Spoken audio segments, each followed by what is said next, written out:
Okay, in this video I'm going to speak briefly to the idea of Marilyn Frye's article, Oppression.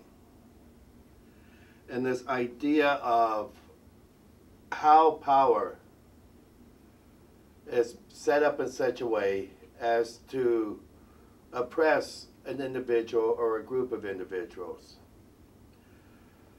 Frye starts off with this idea that she's concerned over the thing that the word oppression has been overused in such a way that it no longer has any significance. The reason why she's saying this thing is she uses the example that men say they're oppressed because they're not able to cry.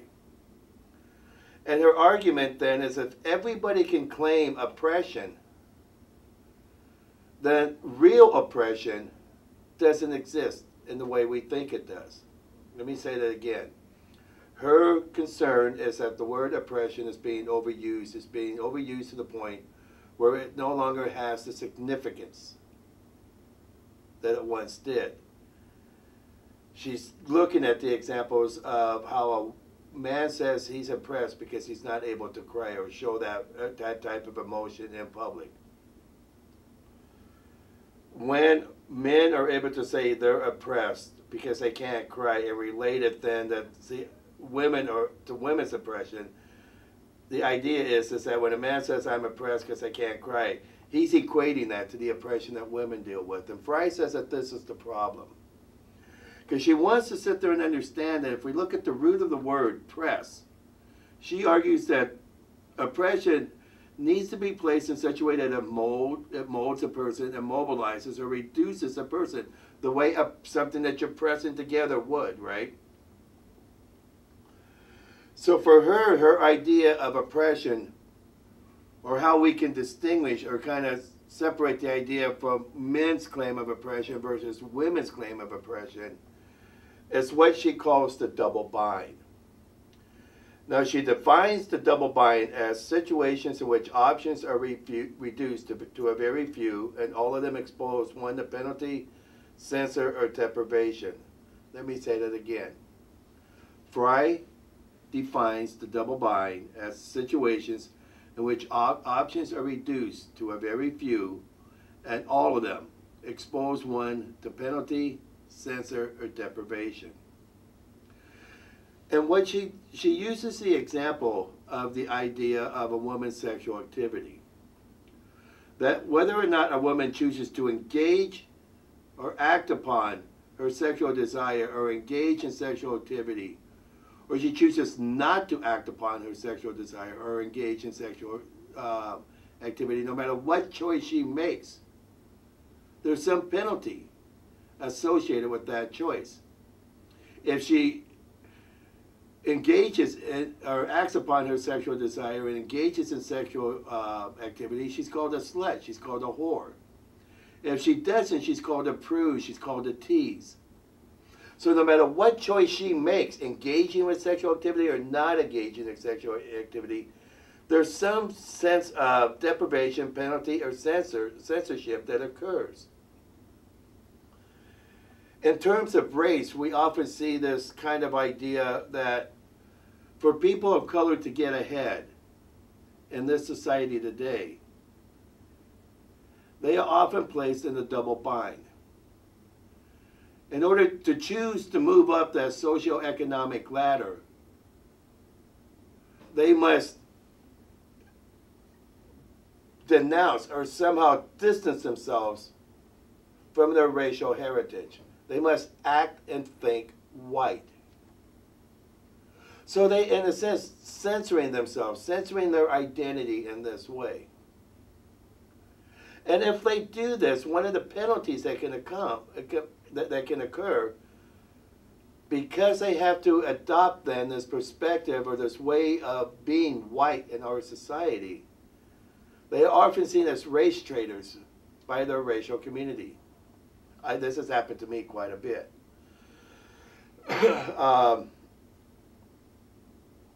But yet, the other penalty is that even if they choose to act and think white, they're never going to be accepted as white. So in terms of gender, in terms of women, the double bind, it can be seen at the issue of sexual activity. engage in it or don't engage in it, you're still penalized.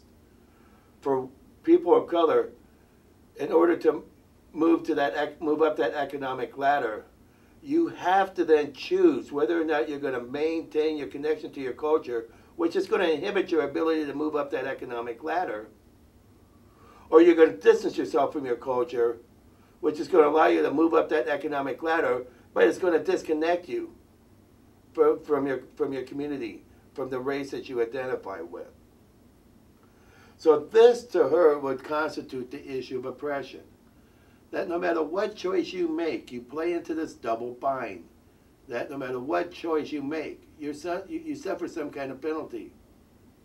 Now for men, if we choose to cry, we may sit there and be seen, and the penalty may be seen as that we're too feminine. But there's no penalty for choosing not to cry because it's expected that men don't cry. So there isn't that type of penalty, that type of censorship, that type of deprivation that occurs when men claim they are oppressed because they are unable to cry. She moves us into the next idea, and what we can go back to is that idea of the matrix of domination.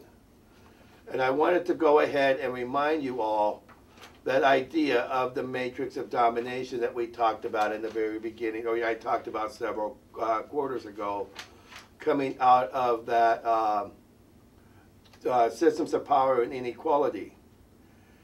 Again, the editors of the text define the matrix of domination of the ways in which social structures have multiple and interlocking levels of domination that stem from social constructions of race, class, and gender, and affects all aspects of individual and social perspectives, consciousness, and actions. That's the matrix of domination. For her, she uses the metaphor of the birdcage for us to get us to understand this idea of the matrix of domination. And what she's trying to get us to sit there and see that if you look closely, or what she's trying to get us to see is that imagine a person is trapped behind the wires of a birdcage. And if you look very closely at just one wire, it's hard to understand why that person can't escape that oppression, that matrix of domination, when you're looking at that from that micro perspective, that close-up where you only see the one wire, that one act of oppression. Well, you know, you're oppressing this thing, but you got other ways to get around it, right? This would be the issue of the idea of men crying. You may be oppressed in this one thing, but you have so many other ways to escape that one context of oppression that she doesn't feel you are truly oppressed until you are involved in this kind of matrix of domination. She talks about if you take a step back and look at it from the big picture, and you see all the different interlocking systems of oppression that come along lines of race, class, and gender, then you understand why that person who's trapped in that birdcage is not able to escape their oppression.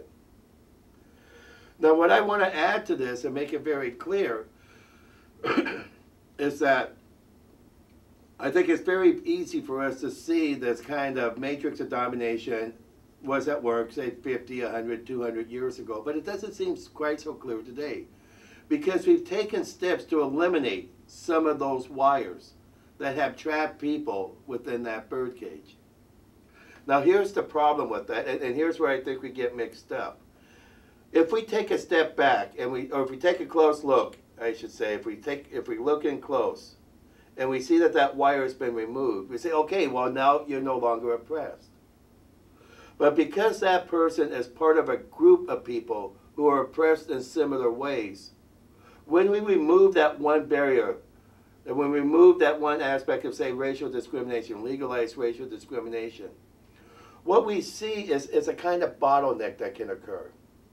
True, we've eliminated that one wire, that one aspect that keeps people oppressed, right? So they should be able to escape all the other wires through that one opening. But since so many people are caught in that birdcage, it's like cars leaving a sporting event or a concert. You're all in a parking lot. You only have 3 or 4 exits. It creates this bottleneck where these cars get out, but many of them still remain trapped. So the ability to escape through that one wire that's been eliminated creates that bottleneck. So we can sit there and say, true, yes, we have eliminated a way for you to escape your oppression.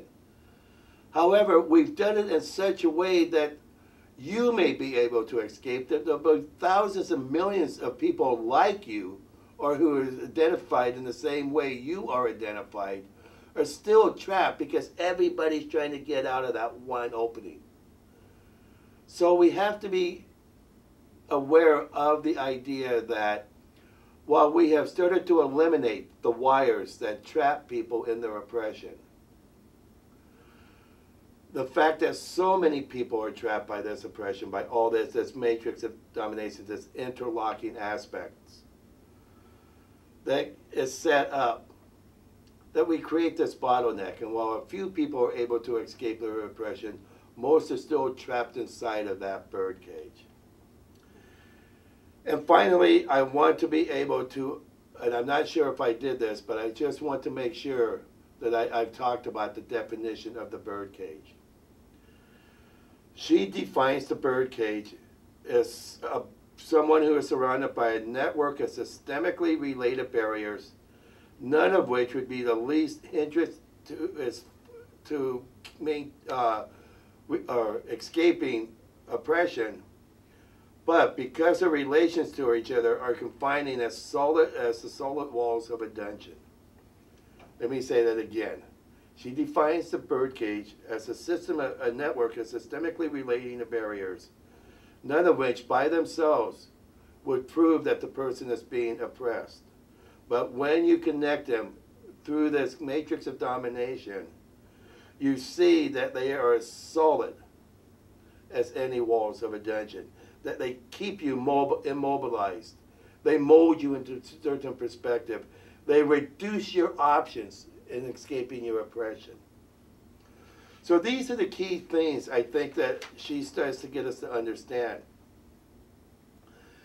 And it kind of, it plays into the idea of when we talk about oppression, to look at it both from a micro or a close-up view, or from a macro or a big picture view. And when we see that, we start to understand how oppression, or we start to understand how a person can claim being oppressed when they're trapped within this birdcage that Frey talks about.